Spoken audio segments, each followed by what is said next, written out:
আজকে আমাদের টিম সিলেকশনের আজকে ডিক্লেয়ার করার কথা ছিল টিম, এবং টিম সিলেকশন ফাইনালাইজ করার আমরা করেছি। আপনারা জানেন 11টা টিম ছিল। প্রথমে আমরা 3টা টিম অপসারণ না, যেটাকে ফার্স্ট সিলেকশনে কাটে তারা বার হয়ে গেছে।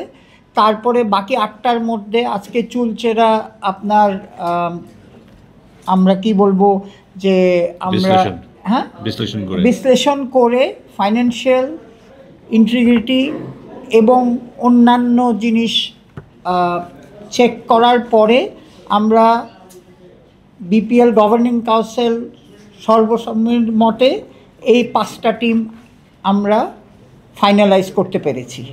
তাদের মধ্যে হচ্ছে Toggi sports Rangpur, triangle services Chittagong, champion sports Dhaka, Nabil group Rajshahi, cricket with Sami Sylhet.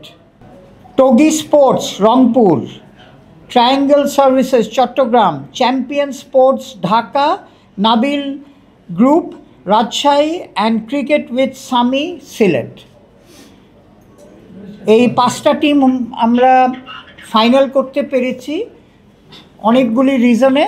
এইটা আমাদের ভাইস প্রেসিডেন্ট সাহেব সাকাত সাহেব ওটা নামগুলি চূড়ান্ত, হ্যাঁ এটা আপনি বলেন, এটা বলেন নামগুলি চূড়ান্ত হবে। এটা কি আপনারা করবেন নাকি তারাই মানে আমরা বলি তারপর হ্যাঁ বলেন। আচ্ছা, আমাদের প্রথমে আপনারা জানেন যে 11টা টিম আসছিল। সো 11 টিমের মধ্যে আমরা প্রথমেই বলেছি যে আমরা 3টা বিষয় খেয়াল করেছি। নাম্বার 1 হলো financial capability or financial strength. আপনারা জানেন যে টিম চালাতে যা লাগে এটা। 2 নম্বর হলো ম্যানেজমেন্ট অ্যান্ড মোটিভেশন, তারা কি ম্যানেজমেন্ট নিয়ে আসবে, কি মোটিভেশন নিয়ে আসবে। নাম্বার 3 হলো their experience and tie with cricket. So এই 3টা হলো আমাদের টার্গেট ছিল। অ্যান্ড হোয়াট উই ডিড, আমরা এই টিমগুলোর সম্বন্ধে জানার জন্য যেই আমাদেরকে ব্যাংকের কাগজ দিয়েছেন, ফিনান্সিয়াল ইনস্ট্রুমেন্ট দিয়েছেন, প্রত্যেকটা আমরা ব্যাংকে পাঠিয়েছি। এর মধ্যে ব্যাংকের সেই ফিনান্সিয়াল ইনস্ট্রুমেন্ট ট্যালি আপ করেছে আমাদের অডিট কোম্পানি। আমরা ল এনফোর্সমেন্ট এজেন্সিকে ক্লিয়ারেন্সের জন্য পাঠিয়েছি, সেটা ট্যালি আপ করেছে আমাদের আইনজীবীরা যারা ল ফার্ম। এবং আরেকটা হলো যেটা টাই উইথ ক্রিকেট অ্যান্ড অল, সেটা আমরা নিজেরা ওনারদের সাথে আপনারা দেখেছেন যে ইন্ট্রোডাকশন মিটিং করেছি, ইন্টারাকশন করেছি, এবং বিভিন্নভাবে ওনারদের সাথে আমরা যোগাযোগ করার চেষ্টা করেছি, কথা বলেছি। এবং ফাইনালি আপনারা দেখেছেন যে আমাদের অ্যালেক্স মার্শাল এসেছেন এখানে। উনি আমাদের অ্যান্টি কারাপশন এর chairman, world most experience person, এবং he was the chairman of ICC anti corruption as well. So আমরা পুরোপুরি সব বিষয়গুলো বিশ্লেষণ করে আমাদের প্রেসিডেন্ট মহোদয় দেশের বাইরে আছেন, আমাদের পাইলট ভাই আরেকজন মেম্বার উনি অনুপস্থিত আছেন। সো আমরা সবাই কথা বলে আমাদের লয়ারের পরামর্শ, আমাদের যে অডিট ফার্ম এবং আমাদের অ্যান্টি কারাপশন, অলসো আমাদের নিজস্ব যেই সোর্সেস অ্যান্ড এক্সপিরিয়েন্স, এবং আমরা তাদের সাথে কথা বলে যা পেয়েছি তারপরে এই 5টা টিমকে আমরা কনফার্ম করেছি। কত দিনের হতে পারে কি? আমরা তো আপনারা জানেন যে 19 আমাদের টার্গেট ডেট হচ্ছে 19 ডিসেম্বর থেকে 16 জানুয়ারির মধ্যে শেষ করা।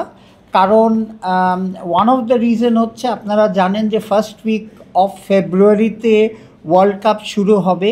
তো সুতরাং আমাদের ন্যাশনাল টিমকেও এনাফ টাইম দিতে হবে। সেটা ফাহিম ভাই আরও বলতে পারবেন, একটু আপডেট করে দেন কেন আমরা এই সময়টা বেছে নিছি, যে এর পরে যেতে চাচ্ছি না। ধন্যবাদ। অবশ্যই আমাদের ক্যালকুলেশনের মধ্যে দুটো আছে। একটা বিষয় হচ্ছে যে বিপিএলের আগেও আমরা একটা সিরিজ খেলছি আয়ারল্যান্ডের সাথে, তারপরে একটা ব্রেক দরকার, সো দ্যাট ওরা তৈরি হতে পারে বিপিএলের জন্য। At the same time BPL শেষ হওয়ার পরে আমাদের ওয়ার্ল্ড কাপ আছে, সো সেখানে বিপিএলের পরে একটা বিশ্রামের সময় থাকবে, তারপর আবার প্রিপারেশনের দরকার হবে। সেই সব কিছু মিলিয়েই কিন্তু এই টাইম ফ্রেমটাকে ঠিক করা হয়েছে। দুদিকে যথেষ্ট সময় রাখা হয়েছে যেন খেলোয়াড়রা একেবারে ফ্রেশ থাকে, বিপিএলের জন্য ফ্রেশ থাকবে এবং অ্যাট দ্য সেম টাইম বিশ্বকাপের জন্য ফ্রেশ থাকবে। যাদেরকে দল দিচ্ছেন তাদেরকে মানে কত দিনের ইয়েতে দিচ্ছেন? এক বছরে শুধু এই টার্ম এই বিপিএলটার জন্য? না, এটা তো অলরেডি আমরা আগে ঘোষণা বলে দেওয়া হয়েছে করেছি। 5 বছর। 5 বছর। 5 বছর। কুমিল্লা টিমটা না পাওয়ার কারণ কি, কোন দিকে? ওনারা ফার্স্ট এলওআইতে যে দেখেছেন আমাদের ফার্স্ট ইয়েটা ছিল 2 কোটি টাকার জমা দেওয়ার কথা, ওনারা এটা ফেল আচ্ছা, করছে। আমি একটু ভাই বলি। একটু অ্যাড করি, আপনারা যখন আরেকটা প্রেস কনফারেন্স করেছিলেন একটা হোটেলে, ওই দিন বলেছিলেন যে এইটা মিট করে নাই দেখে যে চিটাগাং কিংসকে দল দেওয়া হয়নি বা রাখা হয়নি বা ওদের ওইখানে দাওয়াত দেওয়া হয়নি। যেহেতু তারা 2 কোটি টাকা দিতেই পারেনি, তাদেরকে কেন আপনি 11টা থেকে 8টায় শর্টলিস্ট করেছেন? না, তারা তো প্রথমে এটা ফুল ওটা চেক দিয়েছিলেন। শুনেন 2 কোটি টাকা আমাদের কি বলা ছিল, আপনারা যদি দেখেন পে অর্ডার দিবেন। সো পে অর্ডার যারা দিয়েছেন এবং বাকিরা ফাইন্যান্সিয়াল ইনস্ট্রুমেন্ট শব্দটা বলেছি আমরা কিন্তু পে অর্ডার বলিনি, ফাইন্যান্সিয়াল ইনস্ট্রুমেন্ট, বাকিরা চেক দিয়েছেন। তো শুধু চেক আর টাকা হলে তো ধরেন অনেকেই টিম নিতে চাবে, সেই ক্ষেত্রে আমরা অনেকেই আবার ফাইনাল রাউন্ডে এসে ওইটা মিট করেনি। আর ওই যে 2টা বাদ দিয়েছেন তারা নো ফাইন্যান্সিয়াল ইনস্ট্রুমেন্ট, কিছুই দেয়নি, না চেক না পে অর্ডার, নাথিং। বুঝতে পারছেন? ওই যে 2টা টিম প্রথম দিন বাদ দিয়েছে। সামনে দিয়ে